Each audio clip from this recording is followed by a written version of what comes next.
पाठ 1 भाषा, लिपि और व्याकरण।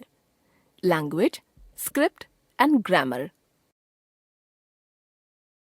प्रारंभ में जब भाषा नहीं थी तब मानव संकेतों द्वारा अपने विचार प्रकट करता था। फिर उसने अपने विचारों को प्रकट करने के लिए पत्थरों, चट्टानों और अन्य साधनों पर कुछ संकेत या चिन्ह बनाए ताकि विचारों का आदान प्रदान सरल हो सके। मानव के विकास के साथ साथ उसके विचारों में भी परिवर्तन हुआ। उसे एक ऐसे साधन की आवश्यकता महसूस हुई जिससे उसके विचारों का आदान प्रदान सरल हो सके। इसके फलस्वरूप भाषा बनी। हम अपने माता पिता तथा परिवार के अन्य सदस्यों से कुछ कहकर अपने भाव प्रकट करते हैं और उनकी बात सुनकर उनके भाव समझते हैं। जब हम बाहर होते हैं तो फोन द्वारा बोलकर या संदेश लिखकर अपने भाव प्रकट करते हैं और फोन सुनकर या संदेश पढ़कर दूसरों के भाव समझते हैं। भावों को प्रकट करना या उन्हें समझना केवल भाषा के द्वारा होता है। अतः हम कह सकते हैं कि भाषा वह साधन है जिसके द्वारा मनुष्य अपने भावों या विचारों का आदान प्रदान करता है। भाषा के रूप। भाषा के 2 रूप होते हैं, मौखिक और लिखित। इसके साथ ही भाषा के 4 कौशल होते हैं, बोलना, सुनना, लिखना और पढ़ना, जिनका प्रयोग भाषा के दोनों रूपों में होता है। बोलना और सुनना भाषा के मौखिक तथा लिखना और पढ़ना भाषा के लिखित रूप के अंतर्गत आते हैं। मौखिक भाषा। नेताजी श्रोताओं के समक्ष भाषण दे रहे हैं। यहाँ नेताजी बोलकर भाषण दे रहे हैं और श्रोता भाषण सुन रहे हैं। यह भाषा का मौखिक रूप है। लिखित भाषा। राघव पत्र लिख रहा है, अमन पुस्तक पढ़ रहा है। यहाँ एक बालक का पत्र लिखना और दूसरे बालक का पुस्तक पढ़ना भाषा का लिखित रूप है। मातृभाषा। हम जो भाषा अपने माता पिता तथा परिवार के अन्य सदस्यों से सीखते हैं, अर्थात जो भाषा हमें जन्म से अपने परिवार से मिली होती है, उसे मातृभाषा कहते हैं।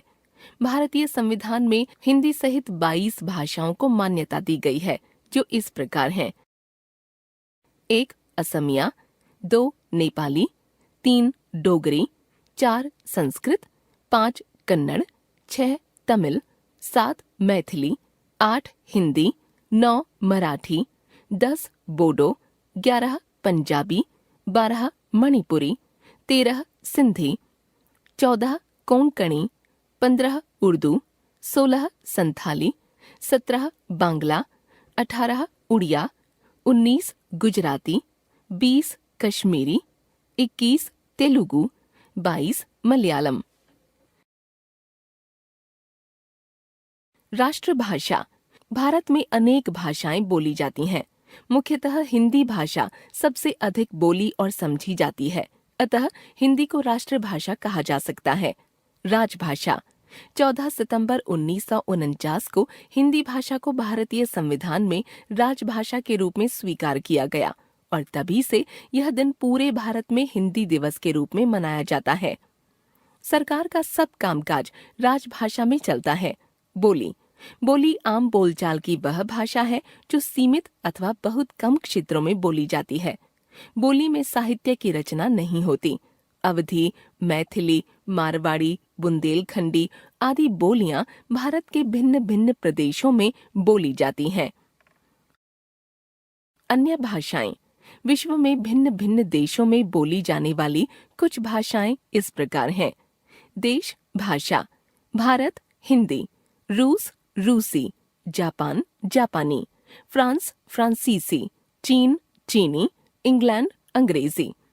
पूरे विश्व में सर्वाधिक अंग्रेजी भाषा बोली जाती है, इसलिए इसे अंतर्राष्ट्रीय भाषा कहते हैं। लिपि। मौखिक या उच्चारित ध्वनियों को लिखकर प्रकट करने के लिए निश्चित किए गए चिन्ह लिपि कहलाते हैं।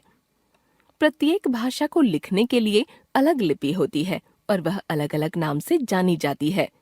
कुछ प्रमुख भाषाएं और उनकी लिपियां इस प्रकार हैं: भाषा लिपि, हिंदी संस्कृत देवनागरी, पंजाबी गुरुमुखी, बंगाली बांग्ला, अंग्रेजी, जर्मन, फ्रेंच, रोमन, उर्दू, फारसी।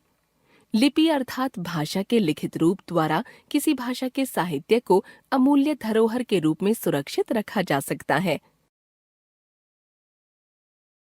व्याकरण हमारे बोलने, लिखने और पढ़ने में जो भाषा प्रयुक्त होती है वह शुद्ध है या नहीं, यह व्याकरण से ज्ञात होता है। व्याकरण हमें भाषा को शुद्ध रूप से लिखना, पढ़ना और बोलना सिखाता है। जैसे कवि कविता लिख रही है, लिंग संबंधी अशुद्धि, कवि कविता लिख रहा है, शुद्ध रूप। पी रहा है पानी प्यासा कौआ, पदक्रम संबंधी अशुद्धि, प्यासा कौआ पानी पी रहा है, शुद्ध रूप। उपर्युक्त सभी अशुद्धियों का बोध हमें व्याकरण द्वारा हुआ। हर भाषा के कुछ नियम होते हैं जिनका पालन करने से ही भाषा शुद्ध रूप में लिखी और बोली जाती है। अतः हम कह सकते हैं कि व्याकरण वह शास्त्र है जो भाषा को शुद्ध रूप में लिखना, पढ़ना और बोलना सिखाता है। हम जान गए भाषा, लिपि और व्याकरण। भाषा द्वारा भावों या विचारों का आदान प्रदान। भाषा के दो रूप, मौखिक, लिखित।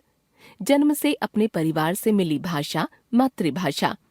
बोली भाषा का सीमित क्षेत्र में बोला जाने वाला रूप। मुंह से निकली ध्वनियों को लिखने के लिए निर्धारित चिन्ह, लिपि। भाषा को शुद्ध रूप से लिखना, पढ़ना और बोलना सिखाना, व्याकरण।